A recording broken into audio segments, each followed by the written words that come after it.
before you today to talk about drought and the coffee market.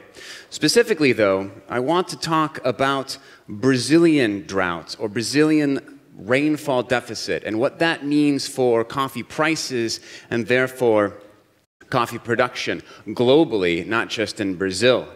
Behind me, of course, we've seen already in 2014 a very significant move in the coffee market which was based on drought. Behind me, a photograph I took in 2014 of a newly planted area in Brazil where only 1 out of every 5 seedlings survived. You see the front row there of dead plants and only 1 surviving in the back.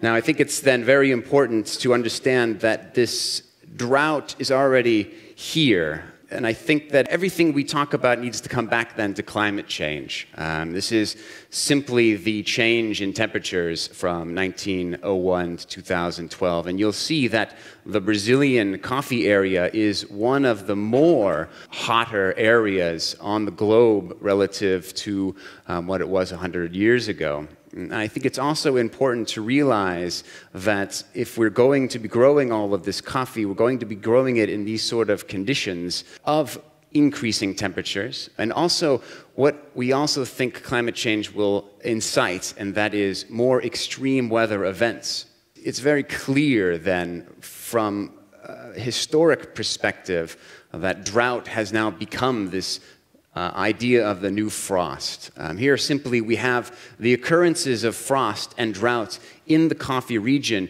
in Brazil by decade, recorded by the ICO as well as recorded by us.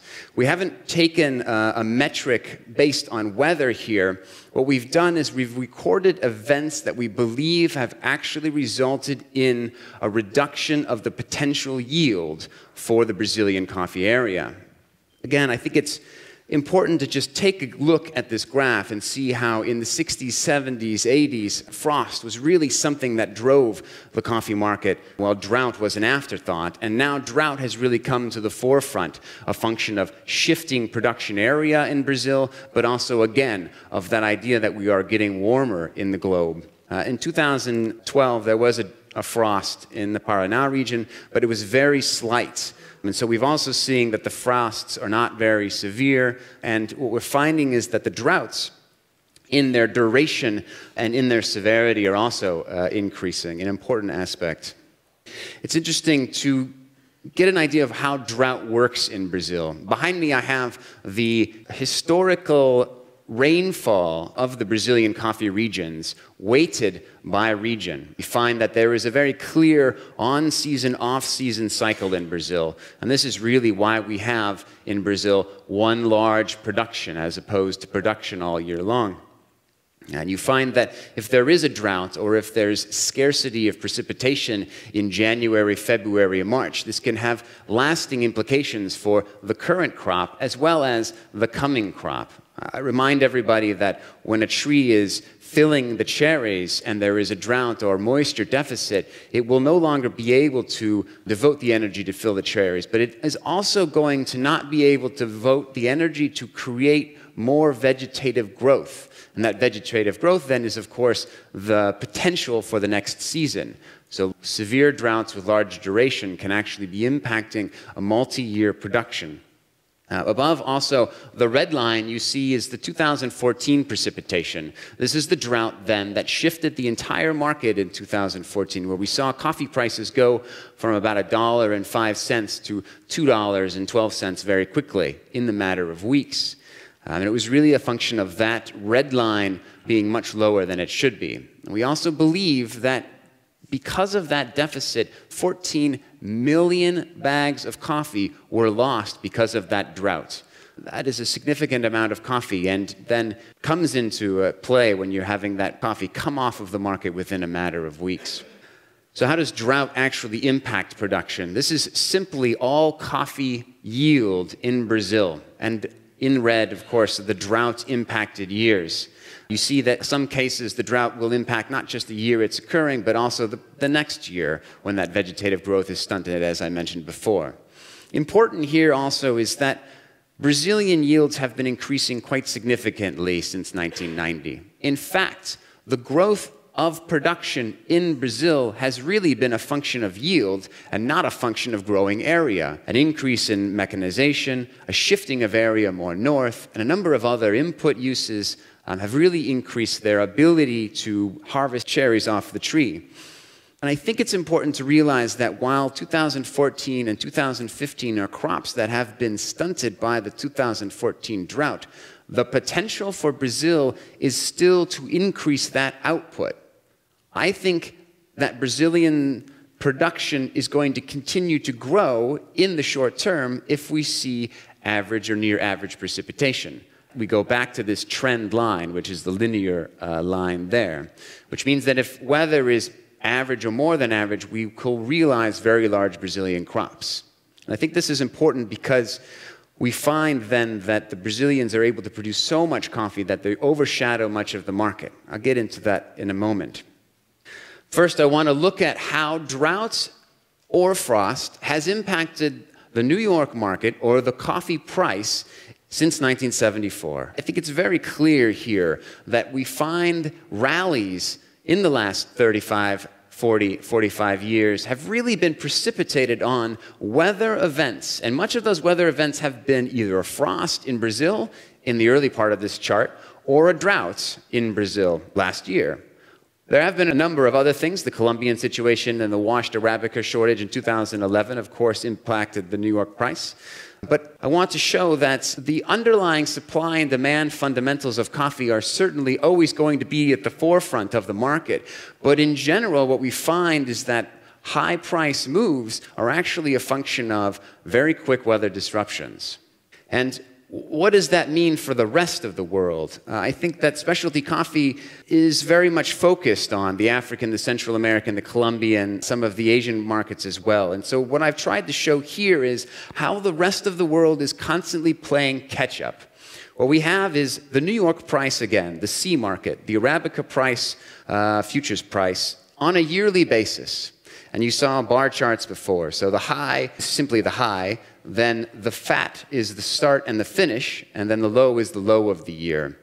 And the blue is simply the production of all countries in the world that aren't named Brazil or Vietnam, everything else. And what we find is that rallies in New York almost always result in an increase in production because farmers are incentivized to use inputs, to invest in their output. But what happens, because coffee, of course, is a tree and the production cycle isn't on an annual basis, is that the spike of production happens 3 to 4 years after the spike in New York. And then the rest of the world always has lots of coffee when the New York price is low. This is the cycle that we've precipitated ever since the 70s and has really been a function of the boom-bust cycle in coffee. So prices are then a result of what's going on in Brazil, and the rest of the world is simply trying to catch up with that, but actually in many ways has failed to do that. And I think a failure can be seen simply because in 2014, they're producing less coffee than they produced in 1992. Did you know that the rest of the world, not Brazil and Vietnam, was producing less coffee than they were in the early 90s?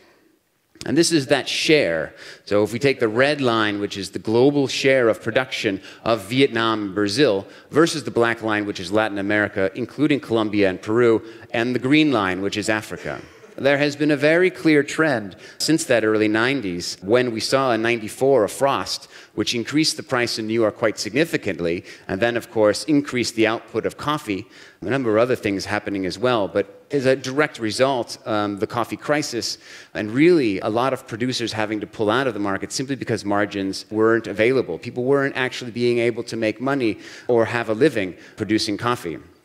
And I think then, if we take a step back and we look at the risk scenario of Brazil and the idea that drought now is going to continue to precipitate these spikes and that the Brazilians are going to have coffee when this drought isn't there, we can see that the potential for this trend to continue is very high, which isn't a good thing, I think, because I think the market definitely wants to avoid this concentration risk of coffee. Let's try to look at it then from a producer angle. What I've done here is tried to have a metric for what producers in certain countries are actually earning. This is simply the export price minus the cost of production, the average cost of production. And what you see then is that this is not actually the farmer price, but what the price of the exporter is receiving.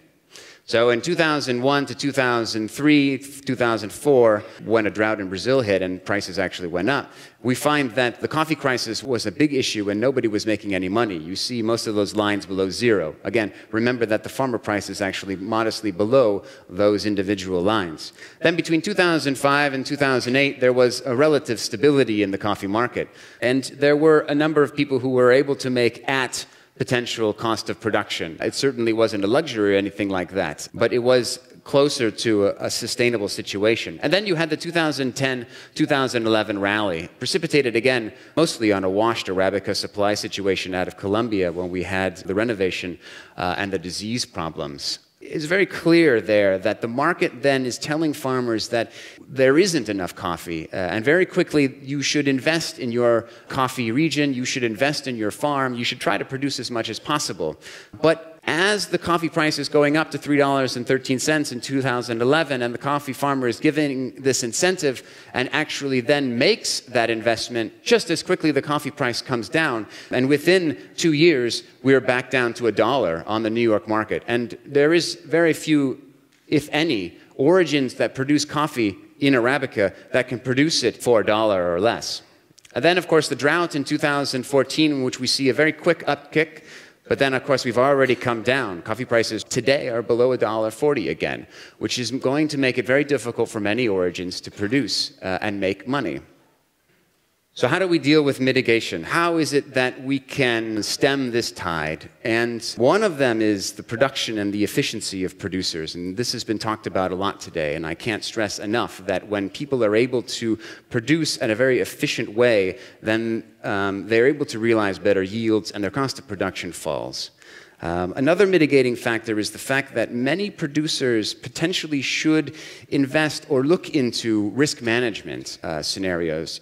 Sophisticated producers and large producers are already doing this. Some government programs, some supranational programs are trying to bring this knowledge to producers as well. But what we're really fighting against is the volatility of prices. I'm not necessarily saying high prices are a bad thing. What I'm saying is that high prices then create these wild swings in the market, and that volatility is a bad thing. Because nobody in the commercial space likes that volatility.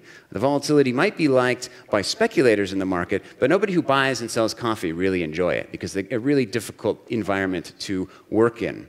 Now, that being the case, we have to admit that coffee is one of the most volatile commodities there is. And given what I've just told you, we expect it to continue to be an extremely volatile market, really predicated again on this idea that droughts in Brazil are really going to either constrain the production or allow production to flow quite a lot of coffee onto the market.